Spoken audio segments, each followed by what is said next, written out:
So thank you for joining us for this evening's webinar, The Parent Trap, helping you and your kids eliminate student loan debt without rating your retirement. With me, I have speakers Alex Vaccarella, who is a Senior Vice President at Wealth Enhancement Group. He leads an advisory team out of Warren, New Jersey. He works with the families in various stages of life. He's got a particular expertise, however, in dealing with families approaching and entering retirement and developing and implementing a tax-efficient portfolio with choice strategies. In addition to working at Wealth Enhancement, he served on the board of the Financial Planning Association of New Jersey since 2017 and will be president of that chapter in 2023. I also have with me Justin Rice, who is also at Personal Wealth Strategies. Slightly different name. He is a certified financial planner. He's dedicated to delivering comprehensive financial planning services to his clients.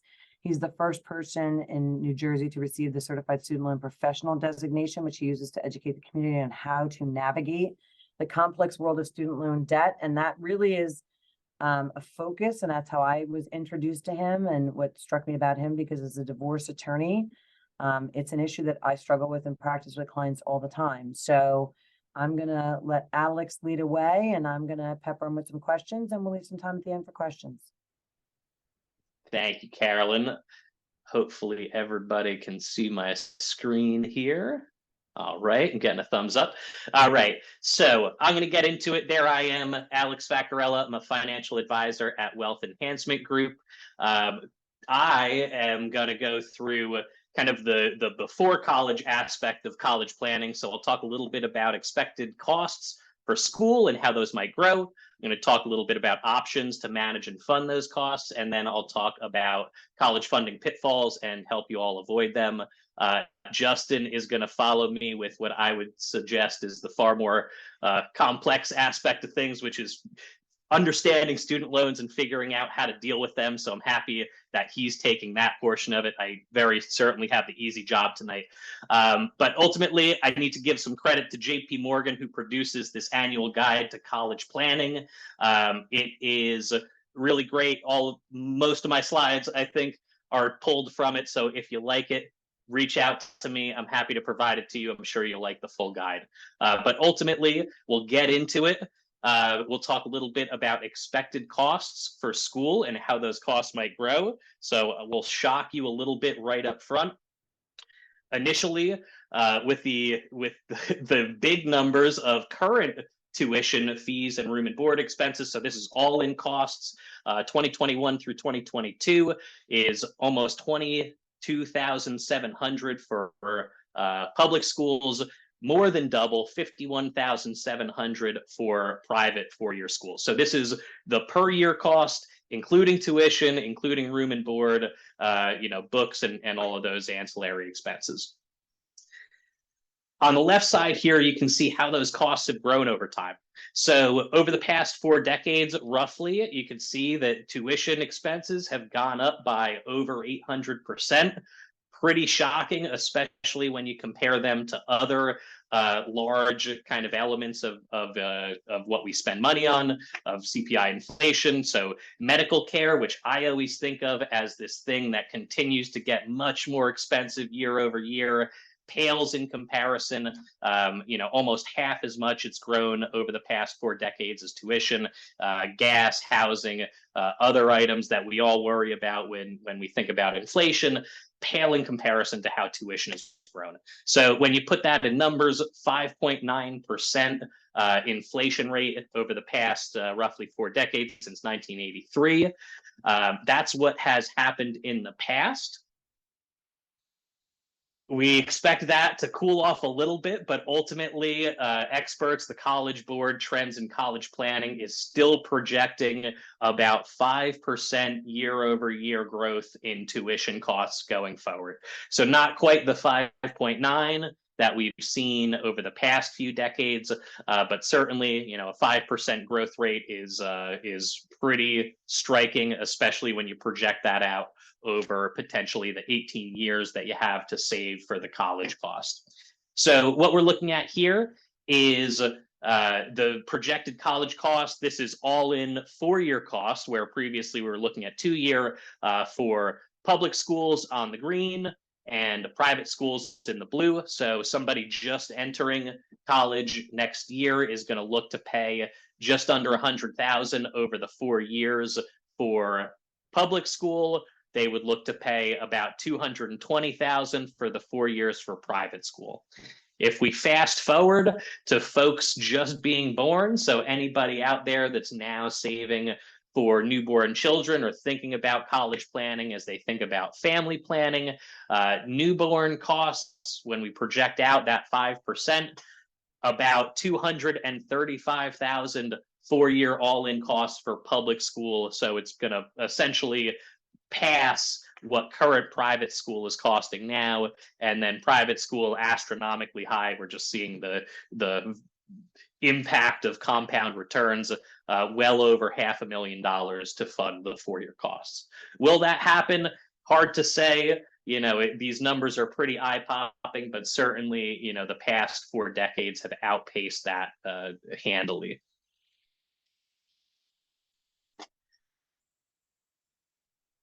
We'll talk a little bit about options to manage and fund college costs. So now that we talked about this seemingly insurmountable problem, this giant number that you need to cover for your children if you're trying to cover their college, yourselves if you're trying to cover your own college costs, we'll talk about some tools that you can use to mitigate that cost a little bit. The first one I want to talk about is grants and scholarships. We call this grant and scholarship reality because a lot of people think that, or it maybe hope is the better word, that scholarships and grants are going to cover a huge portion, the vast majority of this giant kind of college cost number. You can see based on the numbers here, these are 2020, 2021 school years. While many families received grants and many families received scholarships, 50% of families received grants, 56% of families received scholarships, so half or better. The value of those grants and scholarships does little to kind of cover the overall cost of college. So you can see average grant annually is about $5,000. When we looked at public school, as a reminder, 22,000 and change per year, private school 51,000 and change. Your average scholarship about $7,300. Again, does a small bit to kind of start to cover the overall cost of each one of those bills. Putting those to numbers, your typical grant covers about 9% of private school, about 9% of public school. So, essentially public and private schools are giving out grants in roughly the same amounts. Private schools, as kind of expected, they do a little bit more in scholarships because they're trying to attract the best and the brightest students. But still, only on average 24% of the overall tuition cost is covered by your typical scholarship that you're going to receive. So there's still, even in the best of circumstances, if your child gets a grant and a scholarship, easily 60+% of the overall tuition, room and board expenses that's going to be borne by the student or the parent. Also worth noting, the existence of free rides through school are virtually non-existent. So 0.3% of students receive enough in grants and scholarships to cover all of their college costs. This potentially is the most complicated bit of the planning process for school. This is the financial aid process. It creates a lot of confusion amongst families. We do a lot of talking about best structuring of assets and income in order to maximize the amount of financial aid someone might get. But ultimately, it is a challenging thing to figure out.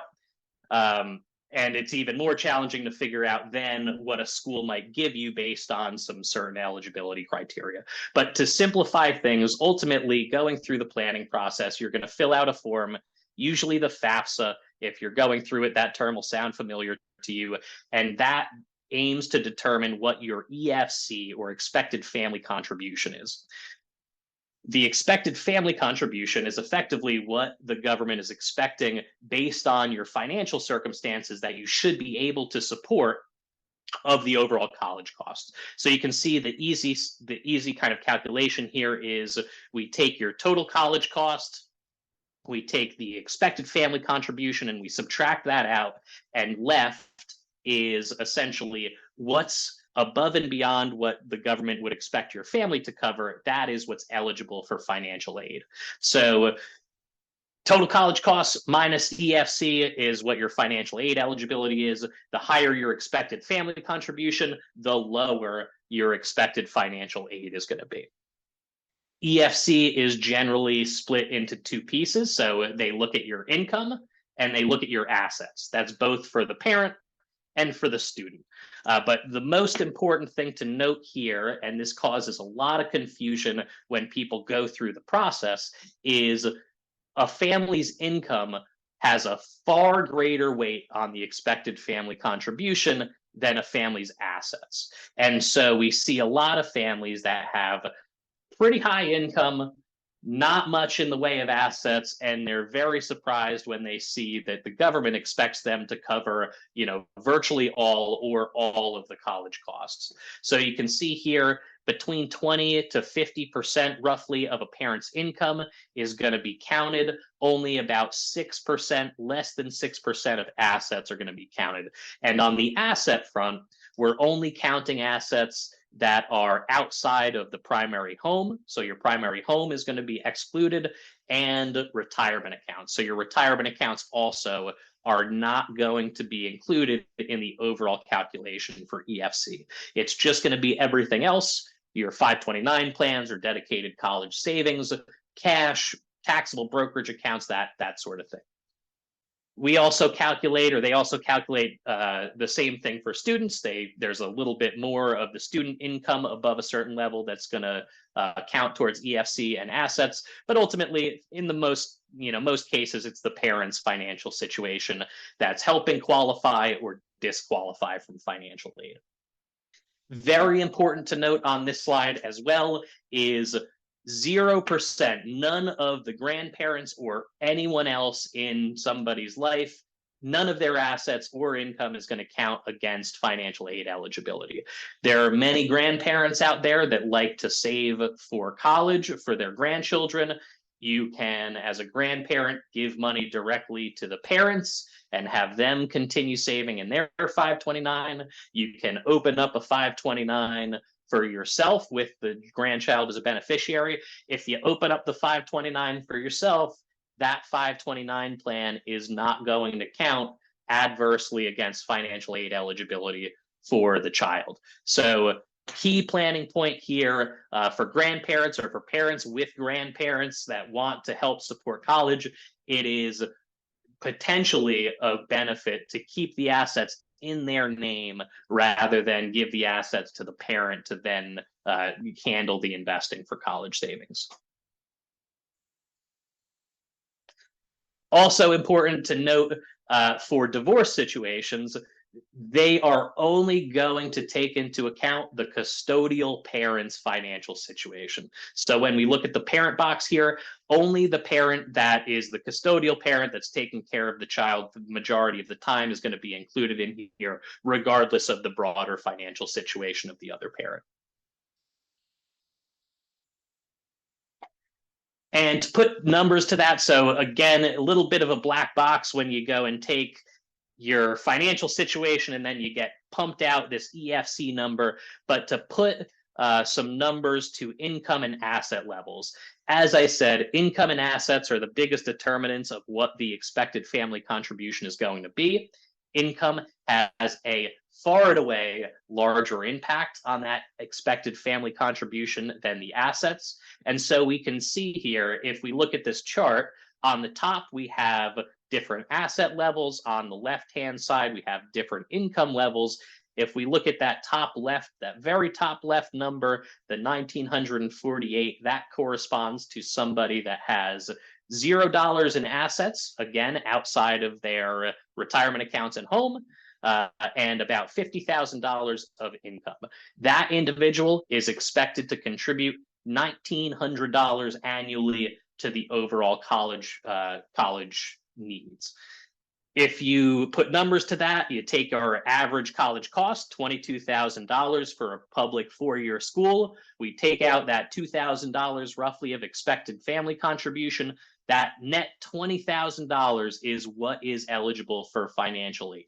Now, what is given is going to be dependent on the school. It'll be dependent on federal programs, et cetera. But in terms of maximizing your aid ability, getting this EFC number as low as possible is what you need to do.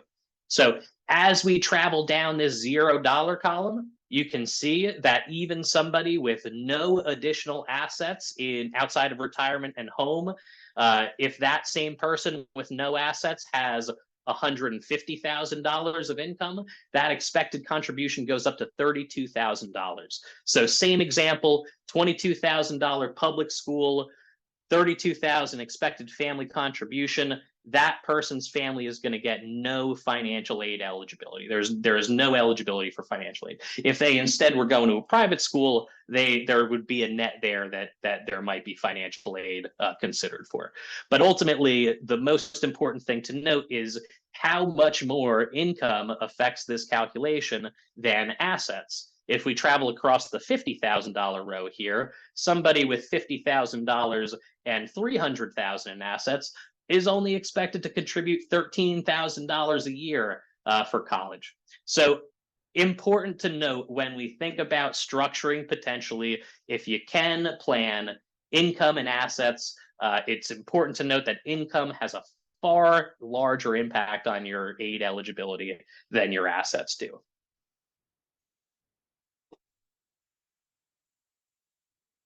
Another tool, maybe my favorite tool for mitigating college costs, is the community college option. So yellow bars here are corresponding with those same green bars for total 4-year cost for a public school on that previous chart that we looked at. So these are the now higher bars, or the lower bars on that former chart. You can see again, an 18-year-old just entering college, just about $100,000 of total 4-year school. Newborns, just about $235,000 in total cost.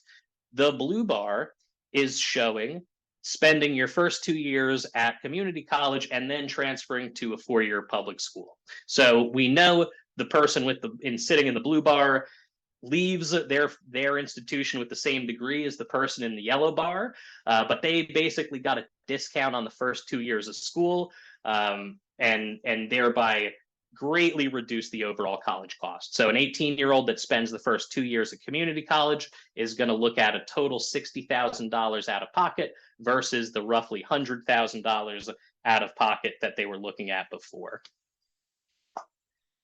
Important to note, we looked at that 22,000 roughly number for public school. Community college all-in cost average is $3,800 a year. Part of that is because we assume that you're not living on campus, and so you're going to be living with a parent. But ultimately, the cost pales in comparison. Finally, the last tactic way to save for college is to make sure that you're investing your college savings. So saving early and investing those savings are the best strategy to deal with the seemingly insurmountable giant cost of college. What we're showing here is the average rate of return and the spread. So the worst period and the best period for stocks, for bonds, for a 50-50 portfolio, so half stocks, half bonds, what we call a balanced portfolio, and cash. And we dotted out here basically where college inflation has been. So that 5.9% number that we looked at before. You can see even these are rolling returns from 83 on to 2021. So we still have to include 2022 in here. Those are going to bring down relatively the stock and bond bars and raise up a little bit the cash bar. But ultimately, it's a bit of a rounding error. What you see here is in the worst time periods, balanced portfolios do just about as well as the best time periods for cash. Better said, the average return for a balanced portfolio is far and away higher than the expected inflation for college, and the average return for cash considerably lower. So you have roughly 18 years of time horizon. That, of course, shrinks every year that your child approaches school, but you want to make the most of those 18 years by investing your money and very likely outpacing that college tuition inflation number. I think I have a few minutes left. So college funding pitfalls, we can go through these relatively quickly, but the last one is the most important and the title piece. So we'll spend a little time on that. First, invest your college savings. About 42% of families at this point have their college savings in cash. So they are basically losing purchasing power because tuition is outpacing the return that they're seeing on that money. 39% of people we're happy to see have money in 529s. 26% of people are using 401k accounts to fund college. Another 17% of people are using traditional or Roth IRAs to fund college. Retirement accounts are terrible vehicles to fund college. We'll get into that in a moment. But more importantly, the value of getting money into a tax-deferred 529 plan and investing it above and beyond cash is huge. So over on the right-hand side, you can see cash alone won't get you there. Basically, over the 18 years, the projected return on a balanced 529 plan investment, about $220,000 versus $130,000 on the cash account. This essentially assumes $10,000 contributed initially, and then $500 a month contributed to the 529 plan going forward. Pitfall number 2, don't withdraw from college funds to fund K through 12 expenses. Some folks may have heard that a couple of years ago, the government changed regulation to allow taking money from 529 plans to fund K through 12 private school expenses. Doing that crimps your ability for growth in the 529 plan. If we think about a newborn having about 18 years of potential growth for you to save and invest money, if you start at kindergarten, you're lopping 9 to 12 years off of that. In doing so, the only reason this would make sense is if you're greatly overfunded from college savings, which very few people are. So you can see the loss in basically taking $10,000 out per year funding K through 12 expenses is huge. You take about $90,000 out and you lose about $115,000 in total expenses. Getting back to the other chart, $115,000 could be basically almost the full boat for public 2-year or public 4-year college, 2-year for private 4-year college. It's a huge amount of money that you're missing out on by accessing those funds early. And finally, the biggest pitfall that we see as borne out by those numbers before are folks using retirement assets to pay for college. I would say there is a quadruple whammy that you would face if you use retirement money to use for college spending. Whammy 1 is the missing out, importantly, on the tax deferred growth of the money over your expected employment to your retirement. So we're looking at basically 20 years of expected growth. So assume, say, a 45-year-old that's paying for college, where they would otherwise use that money at age 65 to cover retirement. A $10,000 withdrawal using reasonable rates of return would reduce that account by about $32,000 of retirement. A $50,000 withdrawal would reduce it by about $160,000. We looked previously at how little a $50,000 draw really covers from college expenses. So ultimately, you're really hurting yourself by taking money out of these accounts and missing out on that growth. Second whammy is the potential for income taxes on that withdrawal. So the vast majority of people are taking money from pre-tax accounts, which means if you take $50,000 out, you actually need to pay income taxes on that $50,000.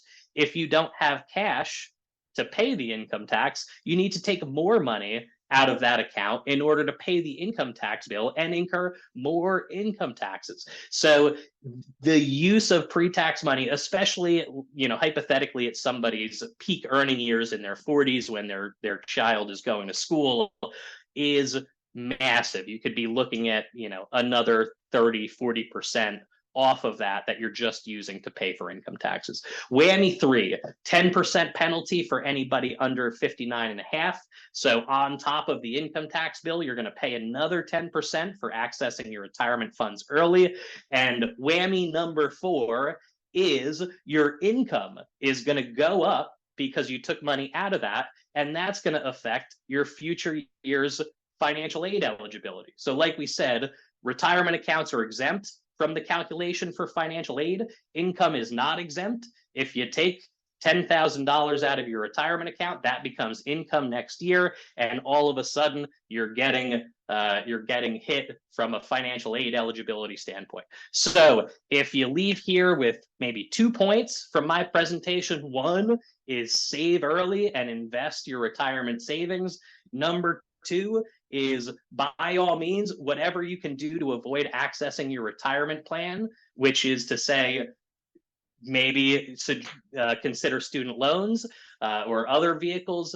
You should certainly do that, because you can't take a loan out for retirement, and you don't want to go and have your child supporting you, early into retirement. So with that, I'll pause for questions if there are any, and then hand it back off to Carolyn and Justin to talk a little bit about the student loan landscape. So I have a question for you, Alex, in the divorce arena. So let's talk about the idea that if someone, a few slides back, you had something about, in terms of using the 529s, and that everyone seems to use that as a vehicle. And I think people get very excited about, 529s, not really understanding that 529 refers to a section of the code which allows for these plans to exist, which really just say that you can save on a tax deferred basis. And if you use it for education or other qualified expenses, they come out tax free. But does it have to be a 529? Because when I, in my arena, deal with this, everyone always says, well, oh, we have to set up 529s, or, oh, the 529s stay for the kids, or, oh, we have this little extra money and we should pre-fund it now, so let's put it in the 529s. Does it have to be a 529 plan, or is there something better? And does it have to be a 529 plan for each child? Sure. It does not have to be a 529 plan, but in the landscape of vehicles out there for saving, 529 plans are the best of the bunch. There are education savings accounts, which were used, often before 529s came out. Their contribution limits are lower, so it makes 529s look a little bit more attractive. But ultimately, the reason that 529s are attractive is because you don't get any tax deduction on the federal level for putting money in, which a lot of people expect they might.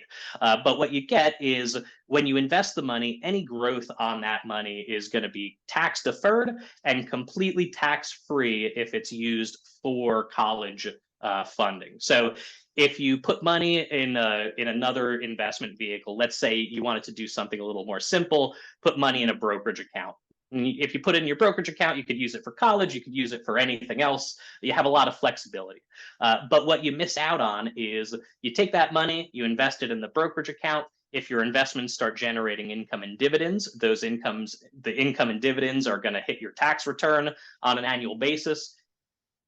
If you decide you want to reposition your portfolio, you're potentially going to realize capital gains that you're going to have to pay tax on as well. So the 529 plan gives you the ability to avoid those taxes if you do use the money for college planning or for college expenses. Big if. But the second kind of important point to note is that there's a lot of avenues to use 529s. So to get to your second question, Carolyn, you don't need 2 529s if you have 2 children.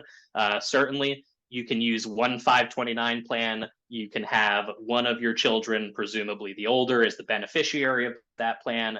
And then, that child will use some amount of that money. You can change the beneficiary to your next child and start using the money to pay for college for them.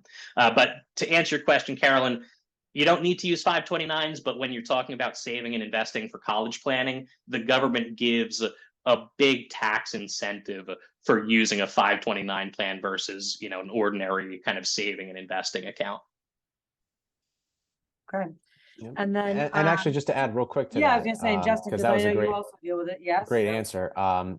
There's no tax benefit for contributions at the federal level, but state level there could be. So New York does offer a state income tax deduction for contributions into the New York 529 plan, and then New Jersey new in 2022 does offer a state income tax deduction for contributions into the New Jersey 529 plan. There are some income limitations there, so you want to just watch out to make sure you would qualify for it. But there are some income benefits for contributions into the plans in those two states where we border right here. Yeah.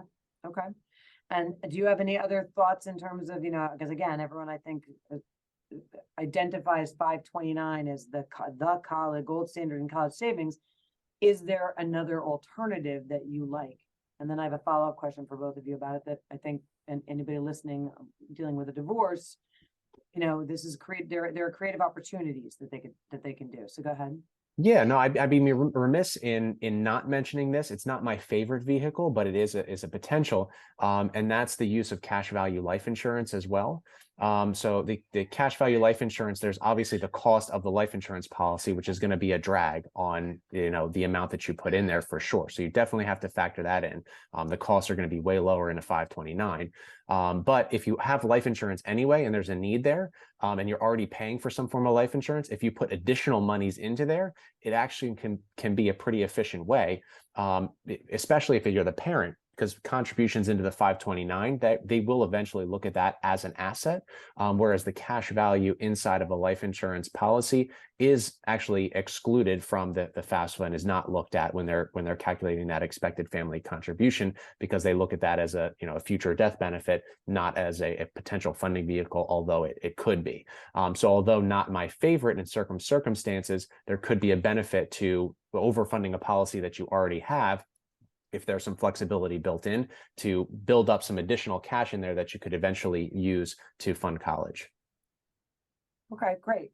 And then here's the here's the other sort of follow-up to that, because again, this comes up, and obviously not in every case, but I have cases where the parties either are selling a marital residence and there will be some decent equity received, or they have a brokerage account that they're going to end up dividing. We can talk about we can talk about what you can do in cross-quadring retirement accounts. I think that's beyond what we need to talk about today. But if there is some asset with sufficient equity that the parties might not need immediately, and they don't really have any savings for children, and they have children who of really any age, but if they have children, is there something they should think about doing with some of that additional available cash or investable money as part of a divorce that might take pressure off later on, when, particularly in New Jersey, where, although in a minority, college education is considered as part of child support.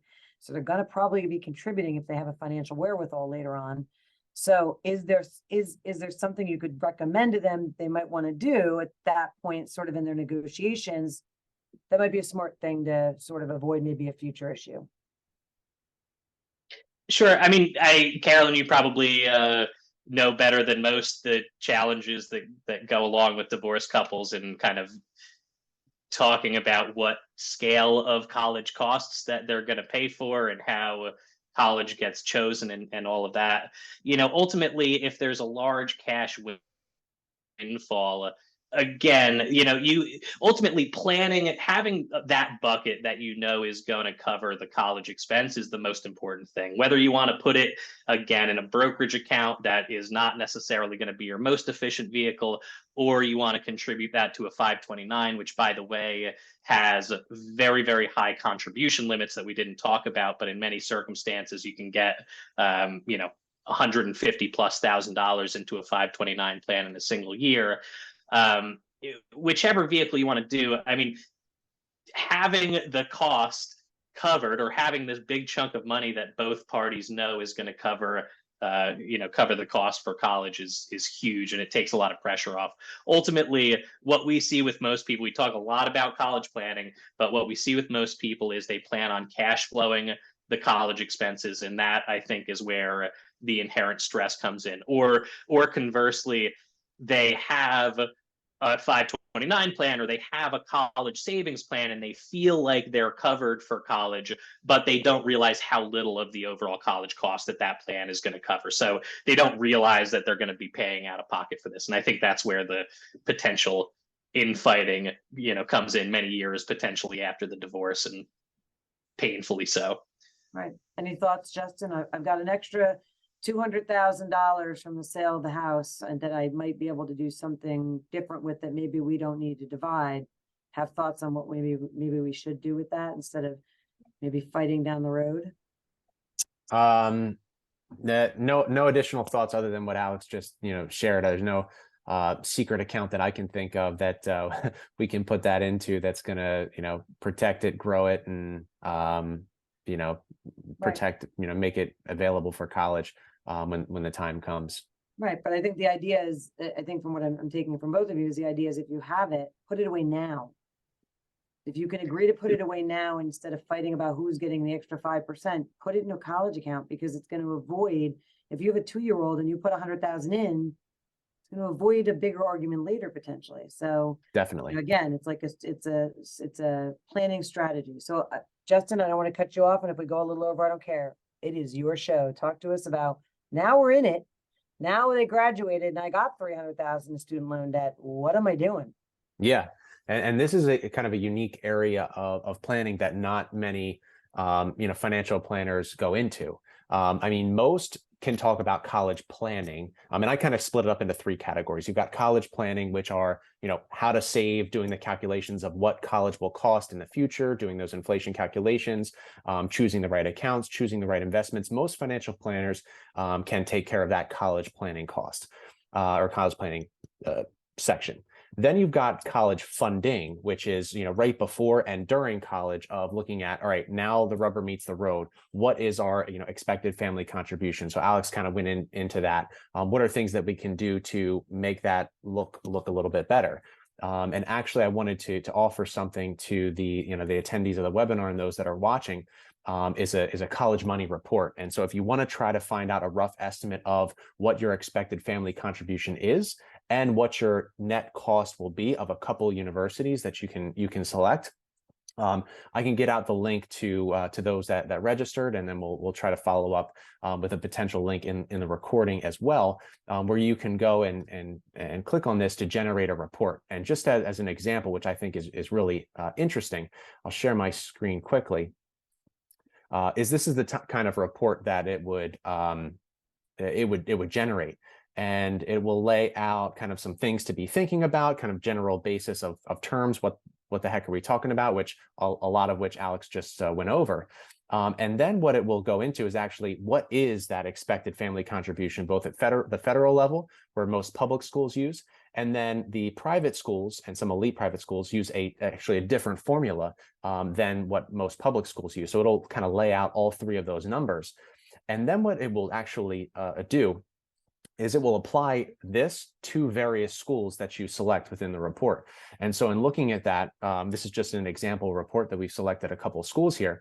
And what's interesting that I find here, so this is looking at a New York student, a New York State College up in near Syracuse. You've got Columbia University, you've got New York University.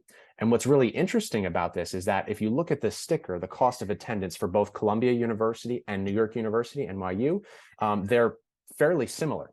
However, in this student's circumstance, the true net cost of Columbia, because of the way they work with their merit-based aid, is going to be merit and need-based aid is going to be much cheaper than NYU, even though they've got the same cost of attendance. And if you scroll down in the report, what you'll be able to see this breakdown.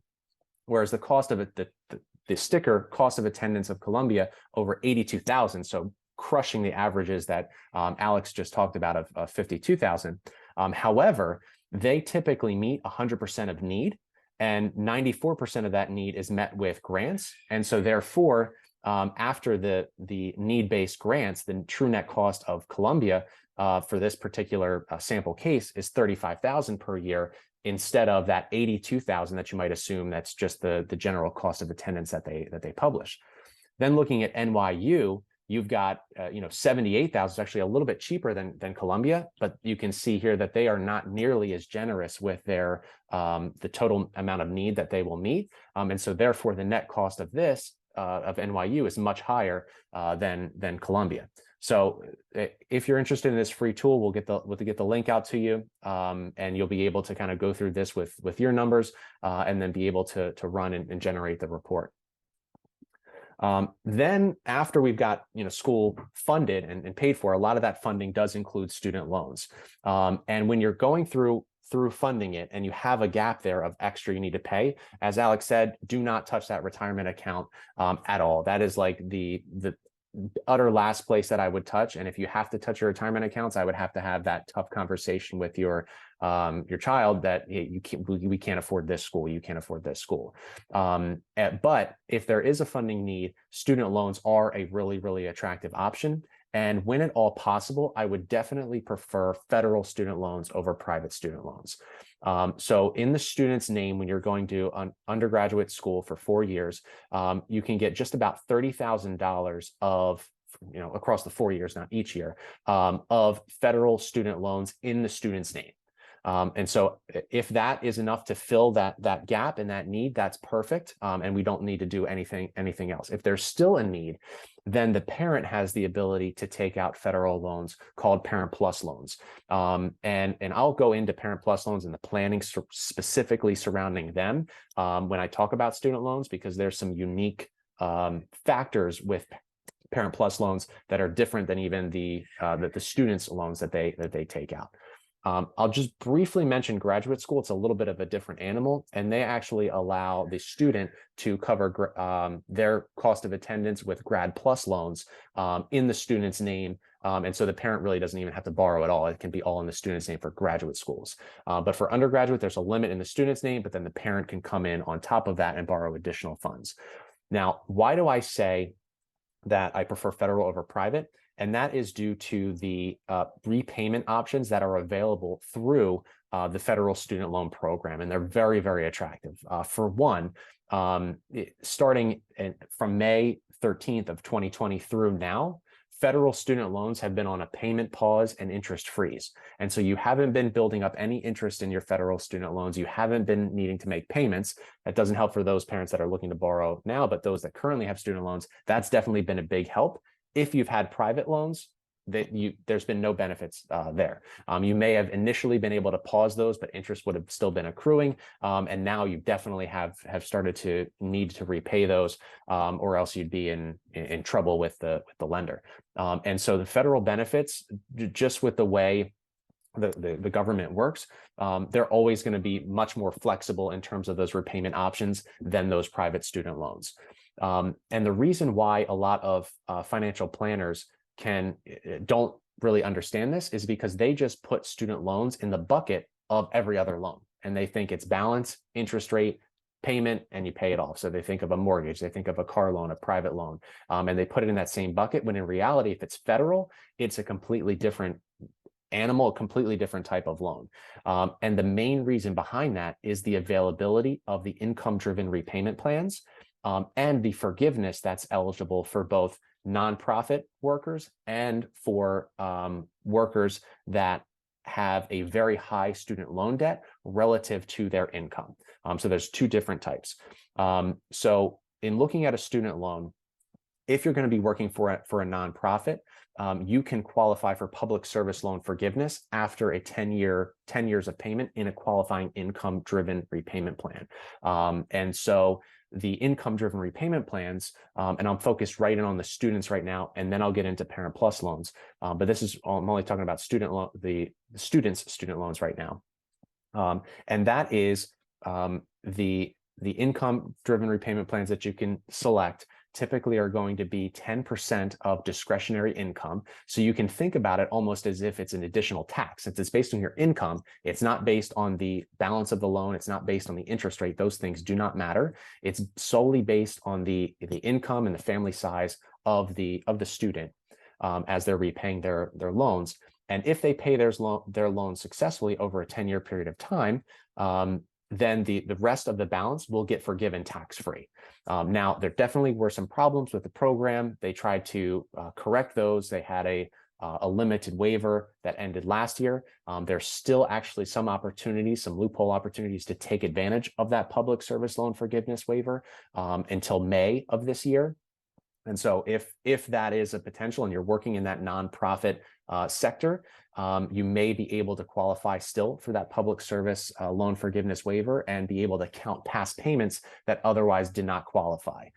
This program got a lot of bad press back a couple of years ago when people were first starting to come up on their 10 years. They submitted for their forgiveness and 99% got denied. And so all these articles came out, this program is a failure. And the main reason for that was there's just too many checkboxes that needed to happen that people weren't really aware of. And the government doesn't do a really good job of educating us on potential benefits. But you basically had to have the right type of loans, be in the right type of repayment plan and the right type of employer, making those on-time payments. And if you didn't check every single one of those boxes, you didn't have a qualifying payment, and therefore you didn't qualify for that forgiveness. So one of the biggest errors was not having the right type of loan, because before 2010, so for newer borrowers, it's not a concern. But if you went to school and took a loan out prior to 2010, it could have been one through a direct program, or it could have been through the Family Federal Education Loan Program, which were actually loans issued by private banks, but backed by the federal government. So the loans either were directly from the federal government or backed by the federal government, but issued by these private companies. Those in this FFEL program were not eligible for the public service loan forgiveness. In order to become eligible, you had to do a direct consolidation from those loans into the direct program, and then loans starting from that point on would then count. So imagine having to pay on your FFEL loans for 10 years, thinking you qualify, you put in the application and get declined. That's horrible. So what they did last year with this public service loan forgiveness, this actually started in October of 2020. When they announced this, was this limited waiver. And what they allowed is typically on the consolidation, when you do that consolidation, your payments restart at that point in time. So after you do the consolidation, you need full 120 payments. What this waiver did was allow them to look back at payments that previously weren't qualifying before on the FFEL. So not only look back before the consolidation account payments, but also count payments that even weren't technically qualifying, meaning that you were in an incorrect repayment plan. So basically they reduced all the rules to if you were working in a nonprofit and you made basically any payment at all, and then under some circumstances, if you were in forbearance, meaning not making payments for an extended period of time, they started to count that time too. And so basically they just counted all of this time. And so taking advantage of that waiver, consolidating your loans, we've seen clients get hundreds of thousands of dollars forgiven to be able to take advantage immediately that otherwise wouldn't have qualified. What's also crazy about the program is they count the payments from the longest standing loan. And so I had one client that had a loan that they took out in January of 2021. We did the consolidation in June of 2021 with including that loan that she had just taken out to finish her graduate school program, with other loans that she had from undergrad, because she worked between undergrad and graduate school. She just went back to school for her graduate degree. And she worked in a qualifying nonprofit during that time. So we consolidated all the loans together, was able to use the repayment history of the oldest loan on her newest loan and be able to get her newest loan included in the forgiveness, even though she's made 0 payments on it. And so that was $235,000 of forgiveness for this person that otherwise, if they just filed the paperwork, would have only gotten their undergrad loans forgiven and still had to deal with their graduate loans. So that's the kind of opportunity that's present within student loans that really people have no idea to talk about and how to properly advise on it.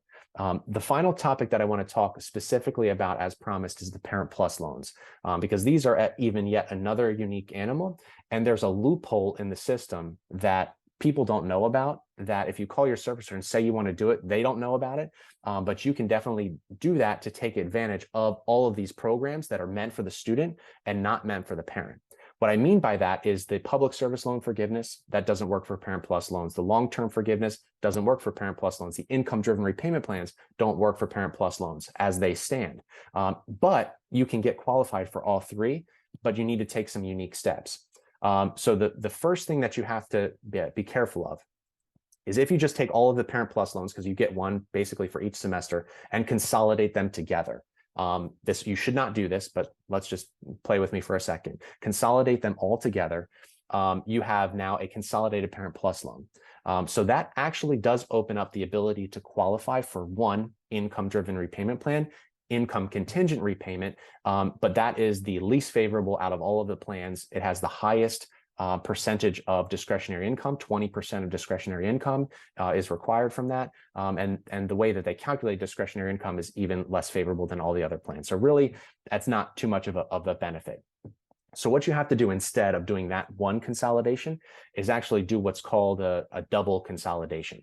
And it actually requires three unique consolidations with three different servicers. And so it gets complicated quickly, but what you basically need to do, if you can envision this, and let's pretend you just have 4 Parent Plus loans. You take these 2 loans, consolidate them, and have a consolidated Parent Plus loan with servicer A.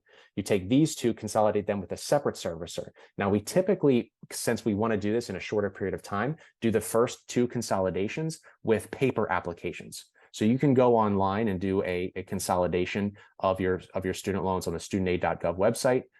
But you can only do one every, I think it's 60 days. And so that would be really onerous to do this one, wait 60 days, do this one, wait 60 days, do this one. So instead we do these at the same time with paper applications. And then once that's complete, then we do the final consolidation online. So that's the quickest way to be able to do it. So basically you have the consolidated Parent Plus loan here, consolidated Parent Plus loan here. And then where the loophole comes in is when you consolidate consolidated Parent Plus loans, it removes the Parent Plus loan from the equation. It removes that code off of the loan. And now it becomes just direct consolidated loans. And now that it's a direct consolidated loan, you have access to all of the different income-driven repayment plans. You have access to public service loan forgiveness. And so if you're looking at potentially borrowing money for college and you're in a Parent Plus loans, it's in the name of one parent. One, you want to have it in the name of one parent and not like do every other year. That's pretty inefficient. So you have it all in the name of one parent, and preferentially it should be in the parent with either the lower income, or it should be in the name of the parent that has that works in the public sector, because then we could, if the loophole stands, still set that up for public service loan forgiveness. Now here's where it gets even crazier and wackier. Being in this this time of the waiver, now this is unique to right this second through May 1st, is that if you somehow have Parent Plus loans that you took out for your child, but you've got an old student loan that you took out for your education that's been hanging around so long that it's like a little pet that you like keep in your closet, you can actually do the double consolidation. You include that loan in your consolidation. And now by including that loan that was for your education, you can actually, the Parent Plus loans don't carry any history. So they don't qualify for the waiver themselves. So you're going to be starting off if you're trying to go for public service loan forgiveness, as an example, on that 10-year clock. But if you somehow have this lingering loan out here that you took out for your education and you've been making payments on it and you've been working in public service, you potentially have the opportunity to consolidate that loan with your consolidated Parent Plus loans, to use that history on your Parent Plus loans to then be able to qualify for public service loan forgiveness on the whole thing, and just get it completely wiped out. So hopefully I've given enough for your brain to just completely explode tonight. But that is why student loans are not like any other type of debt, and you really need a professional that knows what they're talking about in order to navigate that. So I'm going to pause here. We can open it up for some questions, and then we can wrap it up tonight. So thanks, Justin. I do have a question for you, a small question, but it does come up a lot in what we do with in terms of divorce cases. Can students at an undergraduate level get private loans? Yes, they can. They can definitely do that. Typically, the interest rates are going to be astronomical relative to the other types of debts that you can. So I think right now, I actually didn't look at the updated numbers, but undergraduate loans are in the 4 to 6% range. Parent Plus loans are in the 6 to 8% range, so they're a little bit higher in terms of interest rates. If the parent takes out private loans, it's going to be based on their credit and incomes, and they can probably qualify for even lower interest rates than all of that. probably in the 5% range with stellar credit. If a student, is trying to take out private loans, one, they're probably going to require a cosigner, and if they don't, they're taking a lot of risk there. And so those interest rates I've seen is, in the 14 to 19% range. And typically they're written not fixed, but variable. And so we've seen them, in this rising interest rate environment for those students that had to take out those private loans, just continue to ratchet up in terms of their rates throughout this time period. So although technically, yes, it is possible, that is very, very inefficient. So, but to your point about being in a parent's name versus in a child's name, does it help if the idea is we think, maybe there may be an attempt at student loan forgiveness in the future, and taking out that loan rather than having the parent take out either a private or a Parent Plus loan? So private loans don't fall under the federal program or student loan forgiveness. So the private loan is just like any other type of loan, like a mortgage, like a car payment, like a unsecured credit card debt or whatever, that you just have to pay off over a period of time. So it's not going to be as efficient. It's always going to be more efficient to stay in the federal system, only go outside when, kind of absolutely necessary. And typically when you go outside, it's going to be the parents that do that, not the student. And one other thing, when we're talking about in the name of, federal student loans are always in the name of one person. There's not co-signers on federal student loans. So the student is in the student's name. The parents aren't on it. The Parent Plus loan is in the parent's name. The students aren't on it. And so there's this kind of myth that you can kind of take Parent Plus loans and put them in the name of the student. That does not exist. It's the parent's debt, and they're, stuck with it. There may be ways later on after the student graduates to refinance that debt and put it into the student's name once they've got a career. But based on the strategies that I just talked about, that's probably going to be an inefficient way to go about it. Okay. And then to your point about consolidating, because I was trying to follow very closely, but typically when you have, again, you have 3 kids, let's just say, maybe not 2, but maybe 2, depending upon where they're going, but definitely when you approach the 3 kids, and one parent starts as taking the Parent Plus loans, but now we've hit credit limit with parent A. Parent B now has to take out loans to finish the college. Can those be consolidated or no? Because they are now in the name of 2 separate people. Yep, name of 2 separate people.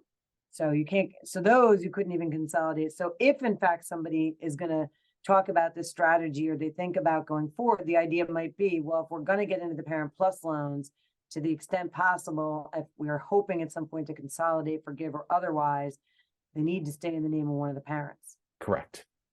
Because again, people even not going through divorce, but people going through divorce often don't think those things through, because they're splitting the contribution to that cost, not thinking about, well, we might be able to qualify for forgiveness, but not if you have money in 2 separate names. Yep. And then one thing I do want to clarify too, just so we're working under the same terminology, you used everything correctly. Federally, when we're speaking, because a lot of people use debt consolidation, like that's a term in normal name, meaning take a lot of debts and consolidate them together. When we say consolidation in student loan land, that's taking several federal student loan debts and putting them together, consolidating them into one student loan debt, but keeping it federal. When we are going from federal to private, we call that a refinance. And so we take, federal student loans, maybe a couple of them, we put them all together with a new private lender. That's a refinance. So a refinance and consolidation, although some people may say that those are the same thing in private loan land, when we're talking specifically student loans, they're 2 way different things. Got it. So anything else that you think you could, for those people who are getting divorced and knowing that this probably aside from the house, probably becomes their largest investment, debt, asset, however they wish to characterize it, and probably the second biggest fight we have, and results in a lot of post-judgment litigation. Any advice on people, to those people who are either in a divorce situation, approaching a divorce situation, that either have yet to obtain student loans or take on the funding of college, or are in the thick of it, that they should be thinking about? And maybe it would be contrary to wanting to do battle with the other person, but might in the long run on a financial level be a beneficial choice. Any words of advice for them? Yeah, I mean, so regardless of, divorce or not, typically the loans will be better off in the parent that has either the lower income or that works in public service.